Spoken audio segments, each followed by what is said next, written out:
This perp back with another video, and I know this took some time, but it was my birthday Wednesday, so I wanted to enjoy my birthday and kind of just take it easy. But yep, we're back here with episode 6, season 3 of Snowfall. What a fucking episode, man.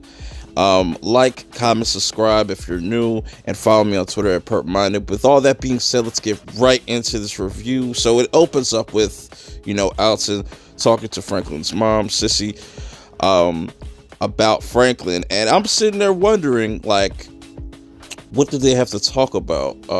Very interesting stuff. Very interesting way to open. But we finally see what happened to Mel. Her face is all banged up because, Sean pretty much beat the shit out of her, man. And, Andre is kind of stressed out and kind of takes his frustrations out on her. And, she's pretty much at the brink of just throwing her life away and just saying, fuck it all. And she's just really feeling down on herself. And it's just, Andre's not making it any better at this point. It's just, he's putting more fuel to the fire, if you want to say that. But then we get a scene with, Alton talking to Franklin and letting him know about this cousin Jack and how he was a snitch, how he was relaying information to the authorities and whatnot. And Franklin wants to get to the bottom of this, and Alton's just kind of worried about him because of Reed or Teddy. Also, we got Gustavo, doing his thing, trying to still look for Lucia and, try to still do business, but there's somebody in his way. So that's his little arc. It's nothing too major, I would say. I feel like they're going to build that up later. So we get to the club with Teddy and Julie and, Rico. And this is the club that Rico's going to pretty much own. And they're going to invest money in.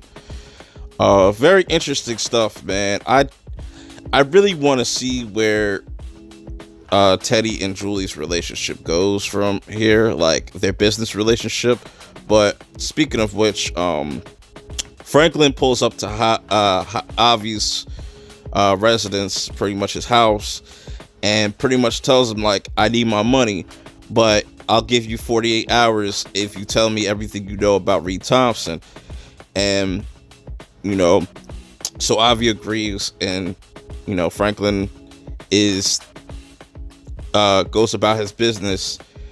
But, it really shows you how much Franklin has really changed and how he has grown throughout the seasons, that he has this, like, no fear, don't give a fuck type attitude.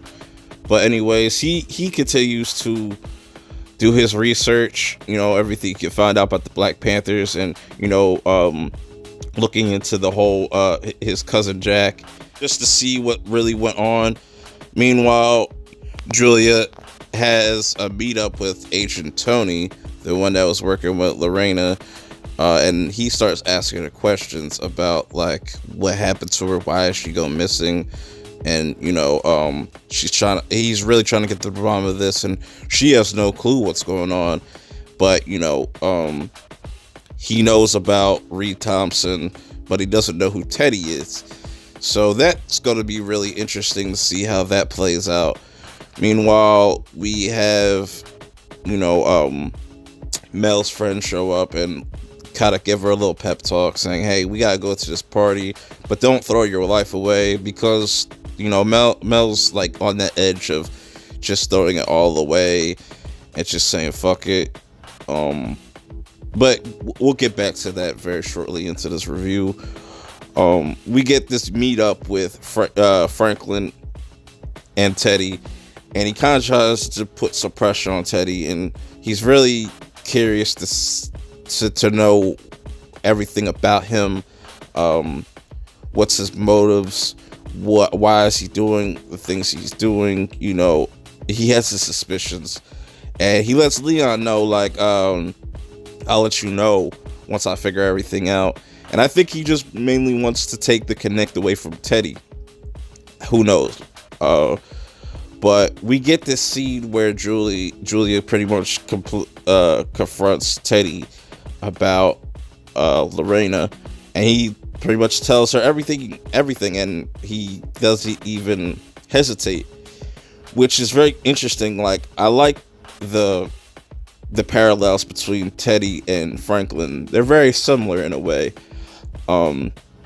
They definitely both give off like sociopath type of vibes, but you know, Franklin is continuously doing his research on this cousin Jack, and comes to find out that he wasn't sprayed down by cops. He was actually shot in the head. Very interesting stuff. I'll get right back to that. But he pulls up to Javi's place again for the information, and you know, Javi lets him know that this Reed Thompson has a brother, and that was the one pilot that he met back in season 2. Very interesting stuff. So, you know, they're all sitting around the table. Franklin, Alton, and Sissy just trying to figure out what to do, how they're going to counter this dude, how they're going to able to figure out who he really is.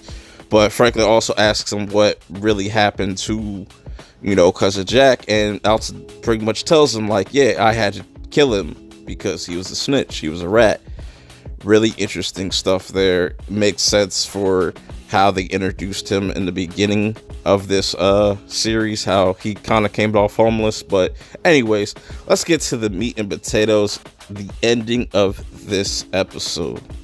So Franklin is leaving his house, but you know, and Andre sees this and decides to follow him, ends up getting pulled over by cops, ironically, and they kind of rough him up. And it's interesting to see where that's going to take Andre's character. Is he going to say fuck the police? Who knows? But this is what I really want to talk about, you know. So we have this scene where, you know, Mel is getting ready to go to this party, and you know, she's kind of calmed down and just lets Andre know, like, yo, let's just leave after this party. Let's just leave in the morning and whatnot, and just don't come back for a while. They want to go take this trip to, I think it was Texas or something like that. But anyways, they arrive at this party, and Mel automatically starts hooking up with this random dude. They try to find some weed or whatnot, but Mel ends up seeing this dude hitting this crack pipe, and man, this is where everything just takes a left turn. She decides to take a hit out of the take a hit of the crack, and just, man, her eyes start zooming, and that's how the episode ends. But man, it sucks, man, because you know, it's real though too. It's just those stories that people tell you about the crack era, like how a lot of the pretty girls would just go ahead and just use, and man, it's going to be interesting, and I really want to see Franklin's reaction to that. But I'm gonna get out of here. What do you guys think about this episode? Did you like it? Was it too? For me, I thought it was a really solid, really good episode. But until the next time, I'm out. Peace. What made that comedian different from that comedian? And it was the strength, the inner strength, the style, the confidence they had, not being afraid to fail. And if I can transcend that to a lot of people, whatever it might not be comedy, it might be in the workplace, to give them that drive, that's when I Ain't Scared of You came from. You You can't be afraid